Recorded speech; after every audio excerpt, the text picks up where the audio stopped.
भानी देवी girls Saraswati Vidyanagar college Jhansi से के Tiwari physics class 11 subject physics chapter number 5 vector analysis. इसमें पिछले टर्म पर हमने दो सदस्यों के सदिश गुणनफल के बारे में डिस्कसिंग किया था। इसके बाद जो शेष प्रॉपर्टीज बची थी उसके बारे में डिस्कसिंग करने जा रहे हैं। तो इसकी जो छठवीं प्रॉपर्टीज है, दो सदस्यों का सदिश गुणनफल x, y व z अक्षों के अंतरिक्ष उनके घटकों के पदों में व्यक्त किया जा सकता है। इसके लिए माना कि दो दिए गए त्रिविमीय सदिश वेक्टर a तथा वेक्टर b हैं तथा इन्हें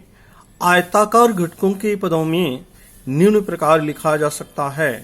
अर्थात वेक्टर a बराबर i cap ax plus j cap ay plus k cap az समीकरण नंबर 1 होगा, तथा b वेक्टर बराबर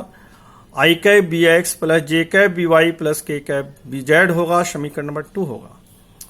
तब इन दोनों सदस्यों वेक्टर a तथा वेक्टर b का सदिश गुणनफल vector a cross vector b बराबर समीकरण 1 व 2 से a वेक्टर व b वेक्टर के मान रखने पर हमें प्राप्त होता है vector a cross vector b बराबर i cap ax plus j cap ay plus k cap az एक कोष्टक में इंटू क्रॉस दूसरे question i cap bx plus j cap ay plus k cap bz बराबर के नीचे बराबर RHS के दोनों कोष्टकों को मल्टीप्लाई करेंगे तो हमको प्राप्त होता है बराबर के नीचे बराबर a कैप ax bx कोष्टक में i cap cross i cap plus ax by कोष्टक के अंदर i cap cross j cap plus ax bz कोष्टक के अंदर i cap cross k cap plus ay bx कोष्टक के अंदर j cap cross i cap plus ay by कोष्टक के अंदर j cap cross j cap plus ay bz कोष्टक के अंदर j cap cross k cap plus az bx कोष्टक के अंदर k cap cross i cap plus az by कोष्टक के अंदर k cap cross y cap plus az bz कोष्टक के अंदर k cap cross k cap, समीकरण number 2। चूंकि हमने पिछले टर्म पर पढ़ा है, गुणों से पढ़ा है कि i cap cross i cap बराबर j cap cross j cap बराबर k cap cross k cap बराबर 0 होता है, तथा i cap cross j cap बराबर k cap j cap cross k cap बराबर i कैप तथा k cap cross i cap बराबर j कैप तथा j cap cross i cap बराबर minus k cap k cap cross j cap बराबर minus i cap i cap minus k cap बराबर minus j cap होता है। ए सभी मान समीकरण 3 में रखने पर समीकरण 3 से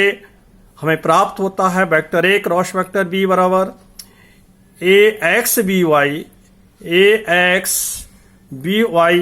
into k cap minus az bz into j cap minus ay bx k cap plus az b dash into i cap plus az b dash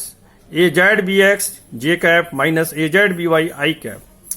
और इसके आगे vector a cross vector b बराबर होगा i कैप कोष्टक के अंदर ay bz minus az by plus j cap अगले कोष्टक के अंदर az bx minus ax bz plus k cap कोष्टक के अंदर ax by minus ay bx बराबर के नीचे बराबर होगा a cap cross i cap बराबर i कैप क्रॉस सारणिक के अंदर ay az vy bz minus j cap सारणिक के अंदर ax az vx bz plus k cap सारणिक के अंदर ax ay bx by। और इसे लिखा जाता है a vector a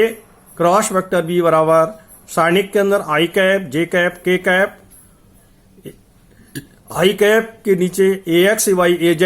bx y bz जो कि एक सारणिक डिटर्मिनेंट को प्रदर्शित करता है। इससे आगे सदिश गुणन के कुछ उदाहरण, some examples of vector product. सदिश गुणनफल के कुछ एग्जाम्पल्स निम्नलिखित हैं जिनसे कि न्यूमेरिकल सॉल्व करने में हमको हेल्प मिलती है। पहला है बल आघूर्ण टॉर्क। यदि बल F उस बिंदु पर कार्यरत हो जिसका मूल बिंदुओं के सापेक्ष स्थिति सदिश r वेक्टर हो, तब उत्पन्न बल आघूर्ण टाउ वेक्टर बराबर R vector cross R vector होता है समीकरण 1। बी कोणीय संवेग एंगुलर मोमेंटम, यदि किसी कण का संवेग p तथा किसी बिंदु के सापेक्ष स्थिति सदिश आर वेक्टर हो तो उस बिंदु के पड़ता कण का कोणीय संवेग जे वेक्टर या एल वेक्टर जे वेक्टर या एल वेक्टर जे वेक्टर बराबर होगा जे वेक्टर या एल वेक्टर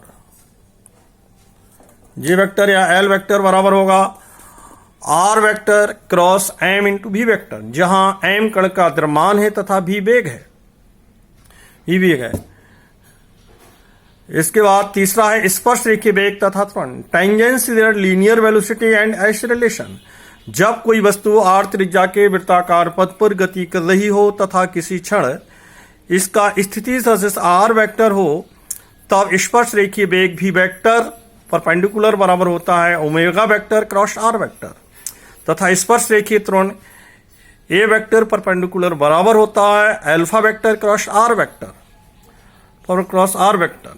जहां ओमेगा कोणीय वेग तथा वस्तु का तथा अल्फा कोणीय त्वरण है। इसके बाद अगला है चुंबकीय बल मैग्नेटिक फोर्स। यदि एक समान चुंबकीय क्षेत्र बी वेक्टर में क्यू आवेश से आवेशित भी वेग से गतिमान कोई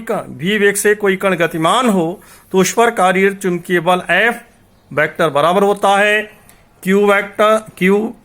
एफ वेक्टर बराबर क्यू कोष्टक के अंदर B vector cross B vector होता है। इन सभी समीकरणों के द्वारा हमको न्यूमेरिकल्स प्रॉब्लम को सॉल्व करने में हेल्प मिलती है और न्यूमेरिकल समस्या इजी हो जाती है। इसके आगे अगले टर्न पर आपसे डिस्कसिंग किया जाएगा। Thank you.